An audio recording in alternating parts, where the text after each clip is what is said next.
কথাই আছে না, যত্ন করলে রত্ন মিলে।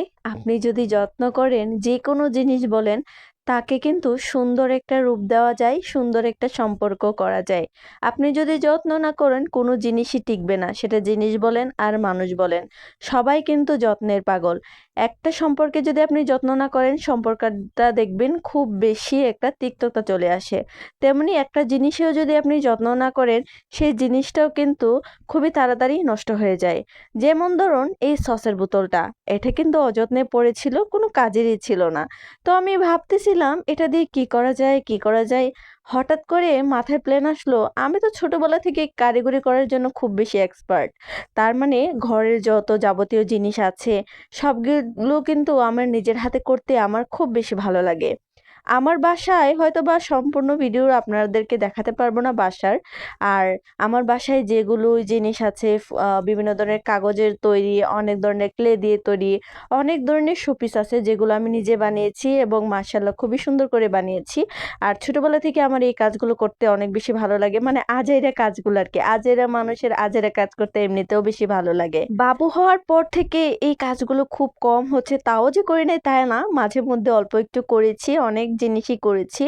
কিন্তু বাবু হওয়ার পরে আসলে ওকে নিয়ে কোনো কাজ করা যায় না। ও ঘুমিয়ে যাওয়ার পরে রাতে অনেক সময় দেখা যায় এই কাজগুলো আমি করেছি। তো আমি হঠাৎ করে ভাবলাম এই সসের বোতলটাকে আমি একটা ফুলদানি বানিয়ে দেব। ইদানিং আমি কিছু ফুল কিনেছি। আমি ফুলদানি সহ ফুল কিনিনি, মানে শুধুমাত্র ফুল কিনেছি। আমি চিন্তাই করেছিলাম যে আমি ফুলদানিগুলো নিজে বানাবো। আমি নিজের ইচ্ছা মতো করে ডিজাইন করব, সুন্দর করে করব।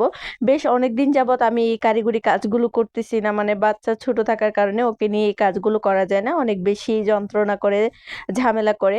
তো ও ঘুমিয়ে যাওয়ার পরে রাতে আমি এই কাজগুলো করি। চিন্তা করেন, না ঘুমিয়ে না রেস্ট নিয়ে এই কাজগুলো করি, আমার কতটা আজাইরা সময় আছে চিন্তা করেন। তো আমি এখানে সসের বোতলটা কিন্তু আমার একটু বেশি সময় লেগেছে, কারণ প্রথমে সাদা একটু প্রলেপ না করলে আপনার কিন্তু বাকি রঙগুলো বোঝা যাবে না।